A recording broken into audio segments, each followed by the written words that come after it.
A new question has cropped up. Is it due to vanity that I do not believe in the existence of an omnipotent, omnipresent, and omniscient God? I had never imagined that I would ever have to confront such a question. But conversation with some friends has given me a hint that certain of my friends, if I am not claiming too much in thinking them to be so, are inclined to conclude from the brief contact they have had with me that it was too much on my part to deny the existence of God, and that there was a certain amount of vanity that actuated my disbelief. Well, the problem is a serious one. I do not boast to be quite above these human traits. I am a man and nothing more. None can claim to be more. I also have this weakness in me. Vanity does form a part of my nature. Amongst my comrades, I was called an autocrat. Even my friend Mr. B.K. Dutt sometimes called me so. On certain occasions, I was decried as a despot. Some friends do complain, and very seriously too, that I involuntarily thrust my opinions upon others and get my proposals accepted. That this is true up to a certain extent, I do not deny. This may amount to egotism. There is vanity in me inasmuch as our cult, as opposed to other popular creeds, is concerned. But that is not personal. It may be, it is only legitimate pride in our cult, and does not amount to vanity. Vanity, or to be more precise, akankar, is the excess of undue pride in oneself. Whether it is such an undue pride that has led me to atheism, or whether it is after very careful study of the subject and after much consideration that I have come to disbelieve in God, is a question that I intend to discuss here. Let me first make it clear that egotism and vanity are two different things. In the first place, I have altogether failed to comprehend as to how undue pride or vaingloriousness could ever stand in the way of a man in believing in God.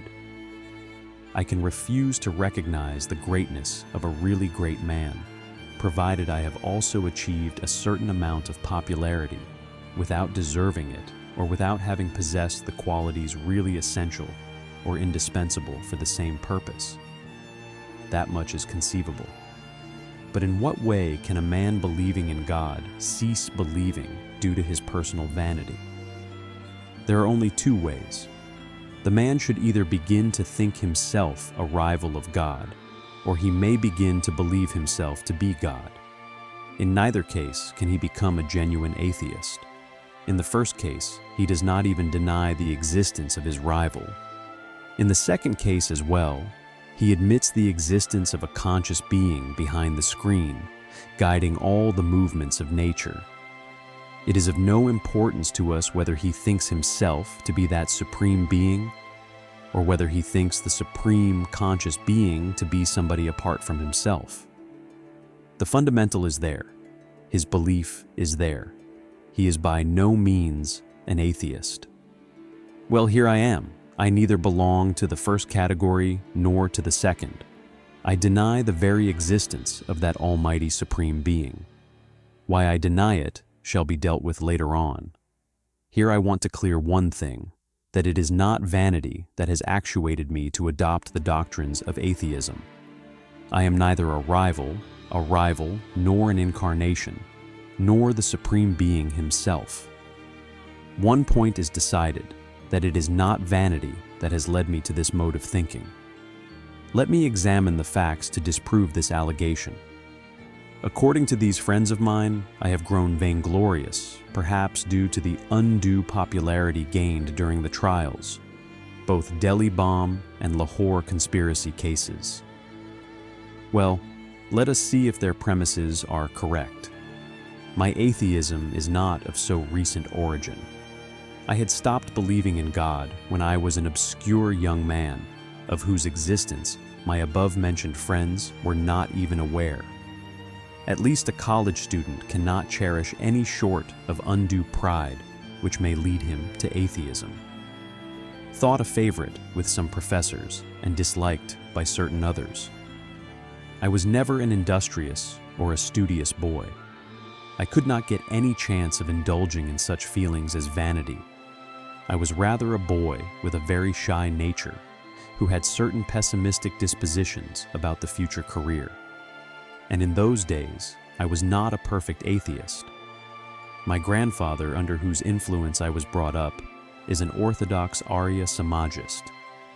An Arya Samajist is anything but an atheist.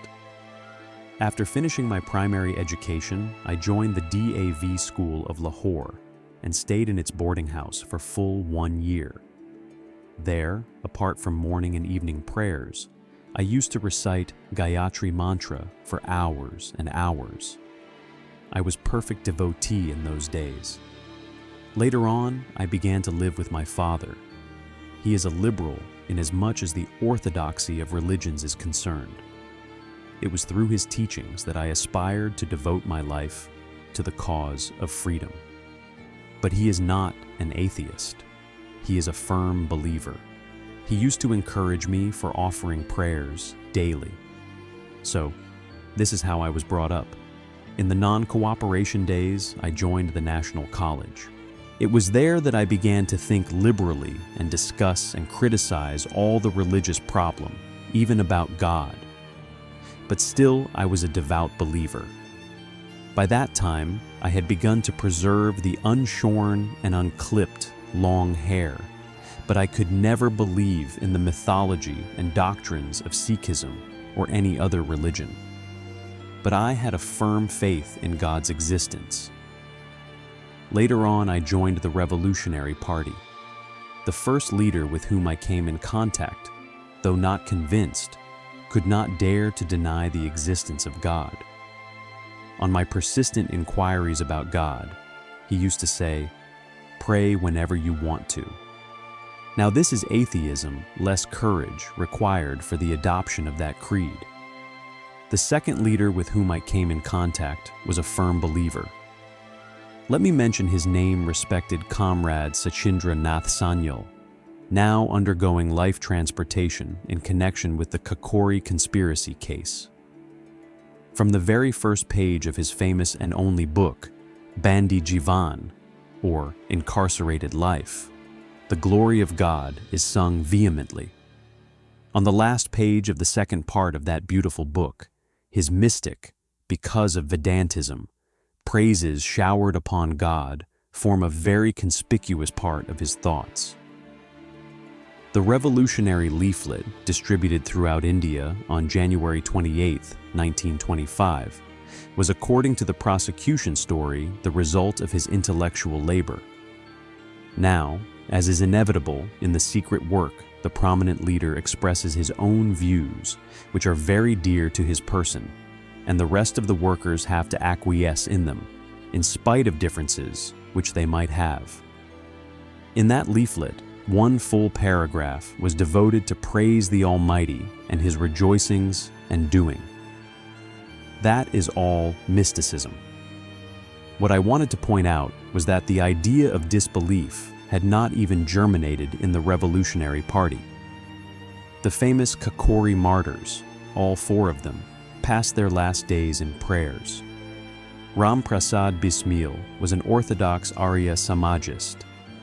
Despite his wide studies in the field of socialism and communism, Rajan Lahiri could not suppress his desire of reciting hymns of the Upanishads and the Gita.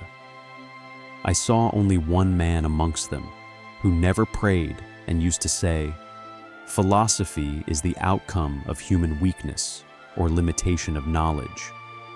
He is also undergoing a sentence of transportation for life. But he also never dared to deny the existence of God. Up to that period, I was only a romantic idealist revolutionary. Up till then, we were to follow. Now came the time to shoulder the whole responsibility. Due to the inevitable reaction for some time, the very existence of the party seemed impossible. Enthusiastic comrades, nay, leaders, began to jeer at us. For some time, I was afraid that someday I also might not be convinced of the futility of our own program.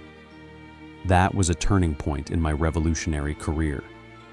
Study was the cry that reverberated in the corridors of my mind. Study to arm yourself with arguments in favor of your cult. I began to study. My previous faith and convictions underwent a remarkable modification. The romance of the violent methods alone, which was so prominent amongst our predecessors, was replaced by serious ideas. No more mysticism, no more blind faith. Realism became our cult. Use of force justifiable when resorted to as a matter of terrible necessity. Non-violence as policy indispensable for all mass movements. So much about methods. The most important thing was the clear conception of the ideal for which we were to fight. As there were no important activities in the field of action, I got ample opportunity to study various ideals of the world revolution. I studied Bakunin, the anarchist leader, something of Marx, the father of communism, and much of Lenin, Trotsky, and others, the men who had successfully carried out a revolution in their country. They were all atheists. Bakunin's God and State, though only fragmentary, is an interesting study of the subject. Later still, I came across a book entitled Common Sense by Nirlamba Swami. It was only a sort of mystic atheism. This subject became of utmost interest to me. By the end of 1926, I had been convinced as to the baselessness of the theory of existence of an almighty supreme being who created, guided, and controlled the universe. I had given out this disbelief of mine. I began discussion on the subjects with my friends. I had become a pronounced atheist, but what it meant will presently be discussed. In May 1927, I was arrested at Lahore. The arrest was a surprise. I was quite unaware of the fact that the police wanted me. All of a sudden, while passing through a garden, I found myself surrounded by police. To my own surprise, I was very calm at that time. I did not feel any sensation, nor did I experience any excitement. I was taken into police custody. Next day, I was taken to the railway police lockup, where I was to pass full 1 month. After many days' conversation with the police officials, I guessed that they had some information regarding my connection with the Kakori Party and my other activities in connection with the revolutionary movement. They told me that I had been to Lucknow while the trial was going on there, that I had negotiated a certain scheme about their rescue, that after obtaining their approval, we had procured some bombs, that by way of test, one of the bombs was thrown in the crowd on the occasion of Dussehra, 1926. They further informed me, in my interest, that if I could give any statement throwing some light on the activities of the Revolutionary Party, I was not to be imprisoned, but on the contrary, set free and rewarded, even without being produced as an approver in the court. I laughed at the proposal. It was all humbug. People holding ideas like ours do not throw bombs on innocent people. One fine morning, Mr. Newman, the then senior superintendent of CID, came to me, and after much sympathetic talk with me, imparted to him the extremely sad news that if I did not give any statement as demanded by them, they would be forced to send me up for trial for conspiracy to wage war in connection with Kakari case, and for brutal murders in connection with Dussehra bomb outrage. And he further informed me that they had evidence enough to get me convicted and hanged. In those days I believed, though I was quite innocent, the police could do it if they desired. That very day, certain police officials began to persuade me to offer my prayers to God regularly, both the times. Now I was an atheist. I wanted to settle for myself whether it was in the days of peace and enjoyment alone that I could boast of being an atheist, or whether during such hard times as well, I could stick to those principles of mine. After great consideration, I decided that I could not lead myself to believe in and pray to God. No, I never did. That was the real test, and I came out successful. Never for a moment did I desire to save my neck at the cost of certain other things. So I was a staunch disbeliever, and have ever since been. It was not an easy job to stand that test. Belief softens the hardships, even can make them pleasant. In God, man can find very strong consolation and support. Without him, man has to depend upon himself. To stand upon one's own legs amid storms and hurricanes is not a child's play. At such testing moments, vanity, if any, evaporates, and man cannot dare to defy the general beliefs. If he does, then we must conclude that he has got certain other strength than mere vanity. This is exactly the situation now. Judgment is already too well known. Within a week, it is to be pronounced. What is the consolation with the exception of the idea that I am going to sacrifice my life for a cause? A God-believing Hindu might be expecting to be reborn as a king. A Muslim or a Christian might dream of the luxuries to be enjoyed in paradise and the reward he is to get for his suffering and sacrifices. But what am I to expect? I know the moment the rope is fitted around my neck and rafters removed under my feet, that will be the final moment. That will be the last moment. I, or to be more precise, my soul, as interpreted in the metaphysical terminology, shall all be finished there. Nothing further. A short life of struggle with no such magnificent end shall in itself be the reward if I have the courage to take it in that light. That is all. With no selfish motive or desire to be awarded here or hereafter, quite disinterestedly, have I devoted my life to the cause of independence because I could not do otherwise. The day we find a great number of men and women with this psychology who cannot devote themselves to anything else than the service of mankind and emancipation of the suffering humanity, that day shall inaugurate the era of liberty. Not to become a king, nor to gain any other rewards here, or in the next birth or after death in paradise, shall they be inspired to challenge the oppressors, exploiters, and tyrants, but to cast off the yoke of serfdom from the neck of humanity and to establish liberty and peace shall they tread this, to their individual selves perilous, and to their noble selves the only glorious imaginable path. Is the pride in their noble cause to be misinterpreted as vanity? Who dares to utter such an abominable epithet? To him I say either he is a fool or a knave. Let us forgive him, for he cannot realize the depth, the emotion, the sentiment, and the noble feelings that surge in that heart. His heart is dead as a mere lump of flesh. His eyes are weak, the evils of other interests having been cast over them. Self-reliance is always liable to be interpreted as vanity. It is sad and miserable, but there is no help. You go and oppose the prevailing faith. You go and criticize a hero, a great man who is generally believed to be above criticism because he is thought to be infallible. The strength of your argument shall force the multitude to decry you as vainglorious. This is due to the mental stagnation. Criticism and independent thinking are the two indispensable qualities of a revolutionary. Because Mahatmaji is great, therefore none should criticize him.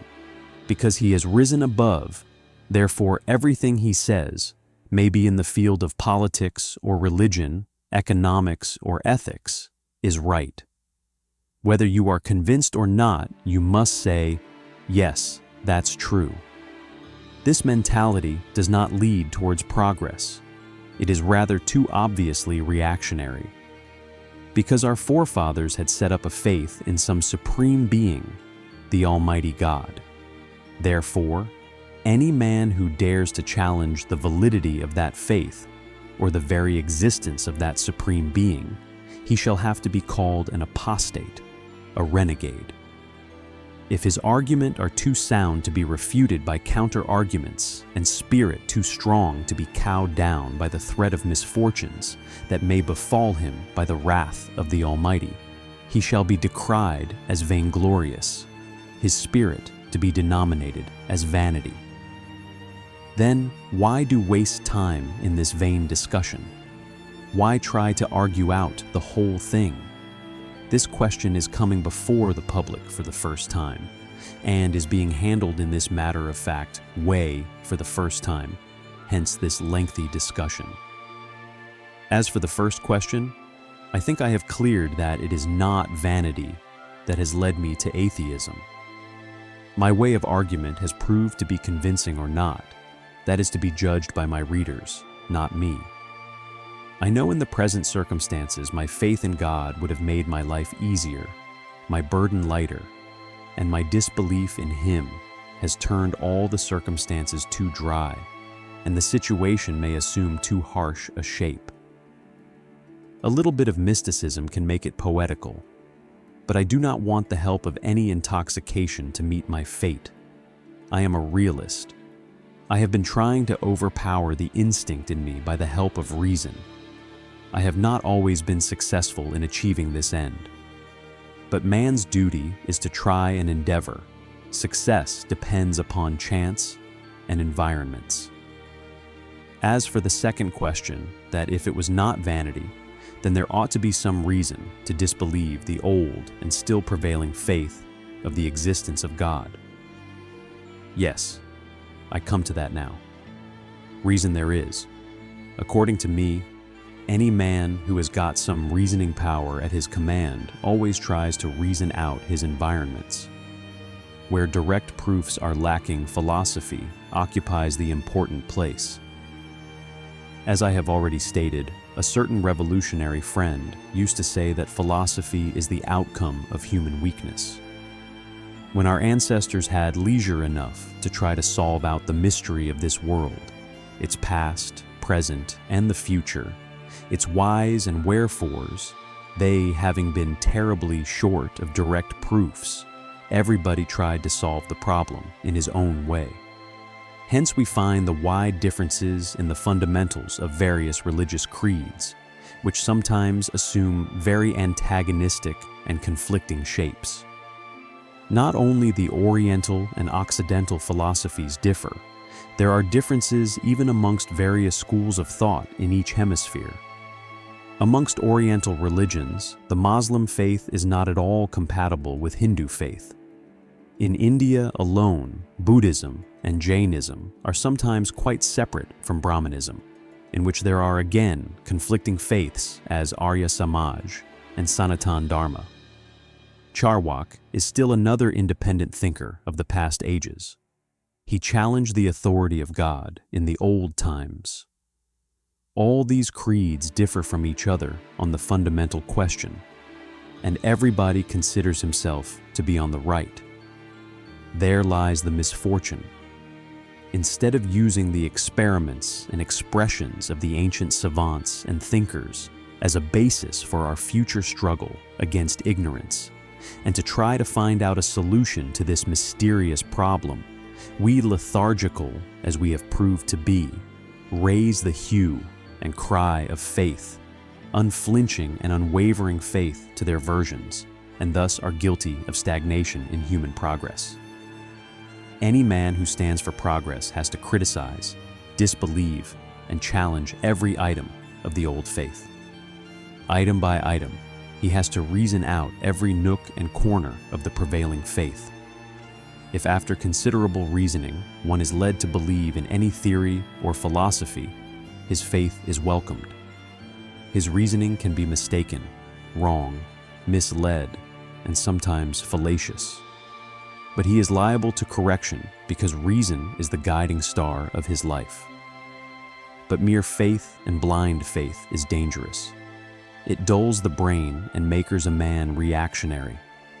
A man who claims to be a realist has to challenge the whole of the ancient faith. If it does not stand the onslaught of reason, it crumbles down. Then the first thing for him is to shatter the whole down and clear a space for the erection of a new philosophy. This is the negative side. After it begins the positive work in which sometimes some material of the old faith may be used for the purpose of reconstruction. As far as I am concerned, let me admit at the very outset that I have not been able to study much on this point. I had a great desire to study the Oriental philosophy, but I could not get any chance or opportunity to do the same.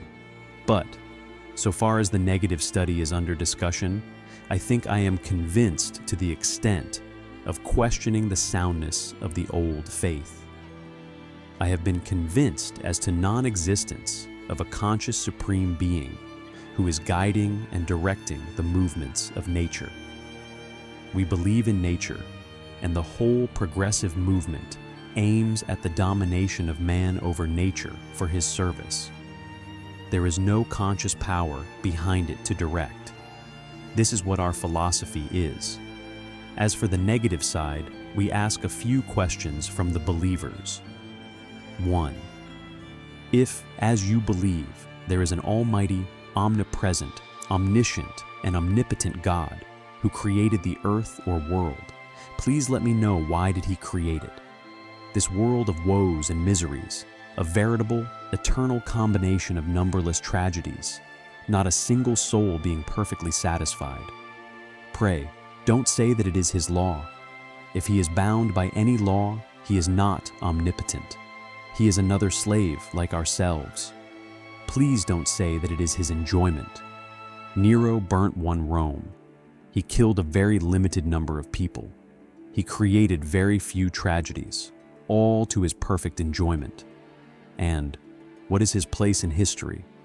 By what names do the historians mention him? All the venomous epithets are showered upon him.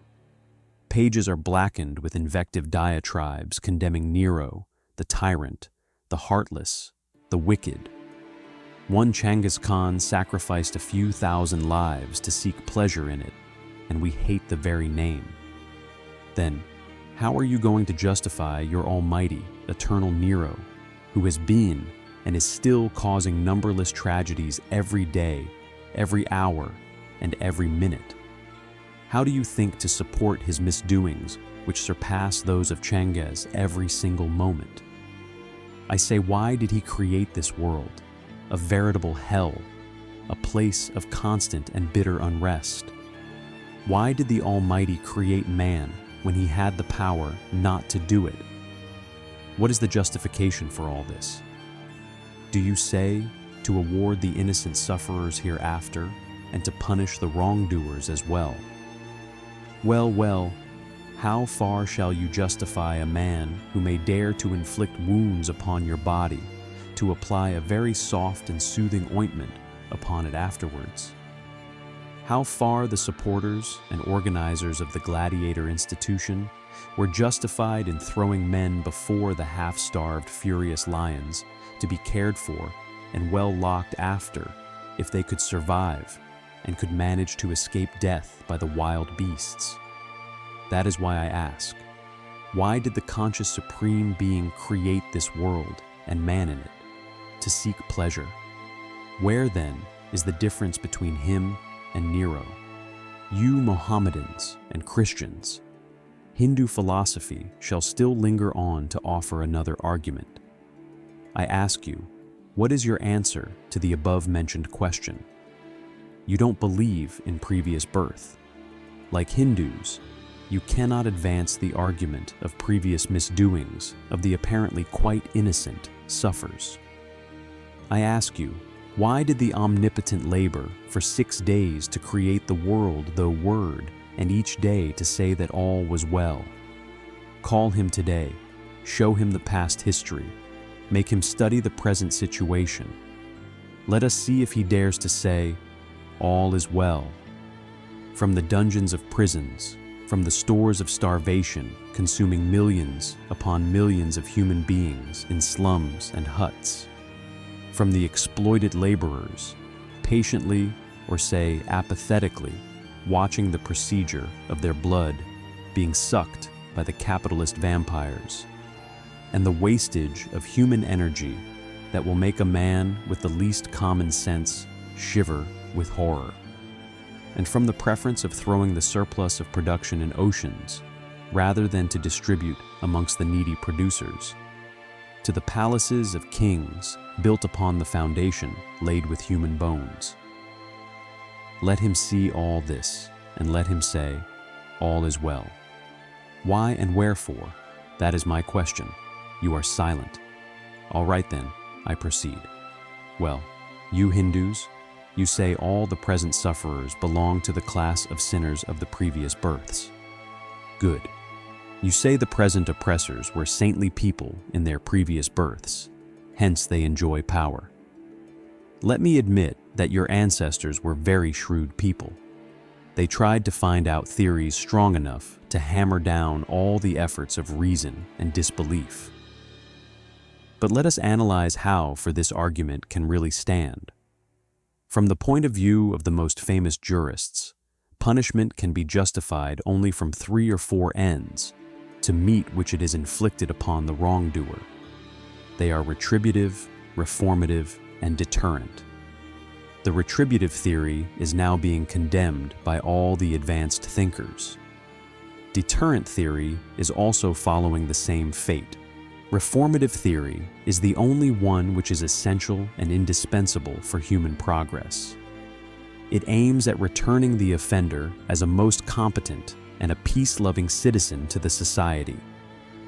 But what is the nature of punishment inflicted by God upon men, even if we suppose them to be offenders? You say he sends them to be born as a cow, a cat, a tree, a herb, or a beast. You enumerate these punishments to be 84 lakhs. I ask you, what is its reformative effect upon man? How many men have met you who say that they were born as a donkey in previous birth for having committed any sin? None. Don't quote your Puranas. I have no scope to touch your mythologies. Moreover, do you know that the greatest sin in this world is to be poor? Poverty is a sin. It is a punishment. I ask you, how far would you appreciate a criminologist, a jurist, or a legislator who proposes such measures of punishment, which shall inevitably force men to commit more offenses? Had not your God thought of this? Or he also had to learn these things by experience, but at the cost of untold sufferings to be borne by humanity? What do you think shall be the fate of a man who has been born in a poor and illiterate family of, say, a shamar or a sweeper? He is poor, hence he cannot study. He is heated and shunned by his fellow human beings, who think themselves to be his superiors, having been born in, say, a higher caste. His ignorance, his poverty, and the treatment meted out to him shall harden his heart towards society. Suppose he commits a sin, who shall bear the consequences? God, he, or the learned ones of the society? What about the punishment of those people who were deliberately kept ignorant by the haughty and egotist Brahmins, and who had to pay the penalty by bearing the stream of being lead in their ears for having heard a few sentences of your sacred books of learning, the Vedas? If they committed any offense, who was to be responsible for them, and who was to bear the brunt? My dear friends, these theories are the inventions of the privileged ones. They justify their usurped power, riches, and superiority by the help of these theories. Yes, it was perhaps Upton Sinclair that wrote at some place that just makes a man a believer in immortality and then rob him of all his riches and possessions. He shall help you even in that ungrudgingly. The coalition among the religious preachers and possessors of power brought forth jails, gallows, knouts, and these theories.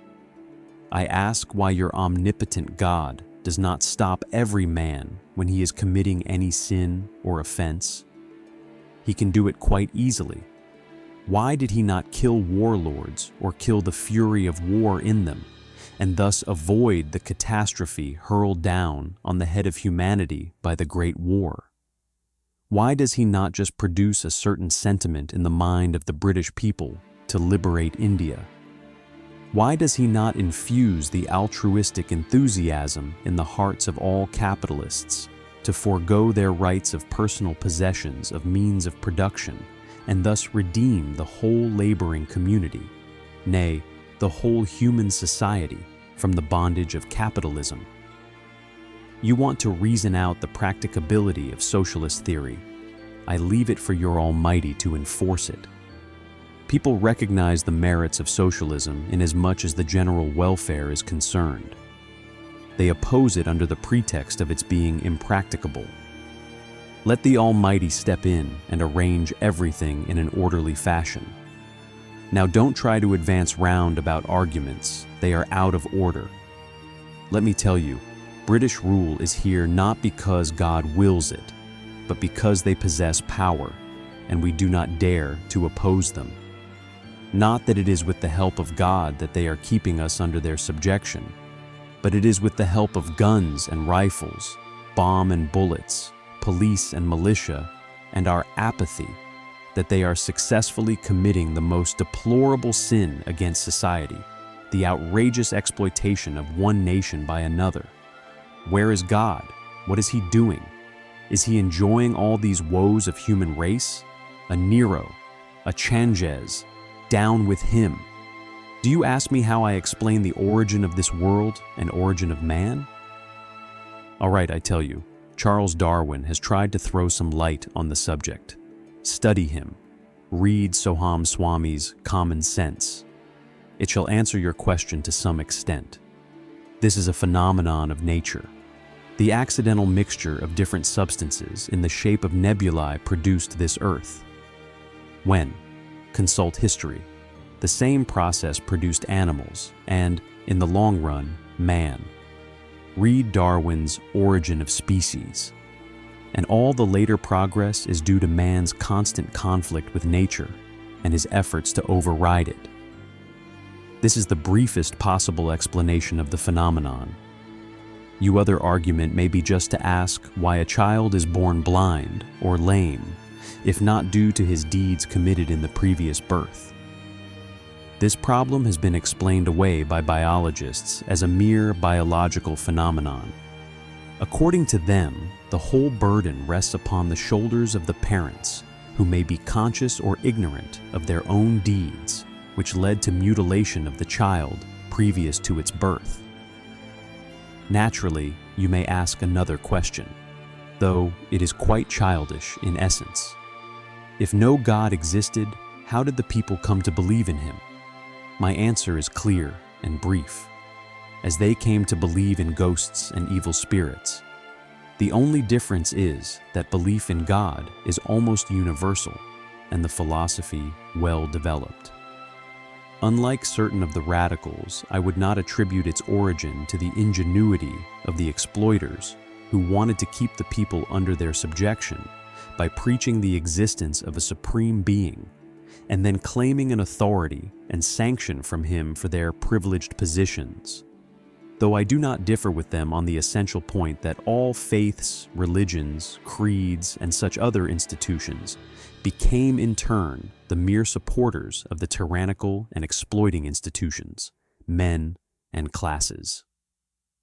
Rebellion against king is always a sin, according to every religion. As regards the origin of God, my own idea is that having realized the limitation of man, his weaknesses and shortcoming having been taken into consideration, God was brought into imaginary existence to encourage man to face boldly all the trying circumstances, to meet all dangers manfully, and to check and restrain his outbursts in prosperity and affluence. God, both will his private laws and parental generosity, was imagined and painted in greater details. He was to serve as a deterrent factor when his fury and private laws were discussed, so that man may not become a danger to society. He was to serve as a father, mother, sister, and brother, friend, and helper when his parental qualifications were to be explained, so that when man be in great distress, having been betrayed and deserted by all friends, he may find consolation in the idea that an ever-true friend was still there to help him, to support him, and that he was almighty and could do anything. Really, that was useful to the society in the primitive age. The idea of God is helpful to men in distress. Society has to fight out this belief as well as was fought the idol worship and the narrow conception of religion. Similarly, when man tries to stand on his own legs and become a realist, he shall have to throw the faith aside and to face manfully all the distress, trouble, in which the circumstances may throw him. That is exactly my state of affairs. It is not my vanity, my friends. It is my mode of thinking that has made me an atheist. I don't know whether in my case, belief in God, an offering of daily prayers, which I consider to be most selfish and degraded act on the part of man, whether these prayers can prove to be helpful, or they shall make my case worse still. I have read of atheists facing all troubles quite boldly. So am I trying to stand like a man with an erect head to the last, even on the gallows. Let us see how I carry on. One friend asked me to pray. When informed of my atheism, he said, "During your last days you will begin to believe." I said, "No, dear sir, it shall not be. I will think that to be an act of degradation and demoralization on my part. For selfish motives, I am not going to pray." Readers and friends, is this vanity? If it is, I stand for it.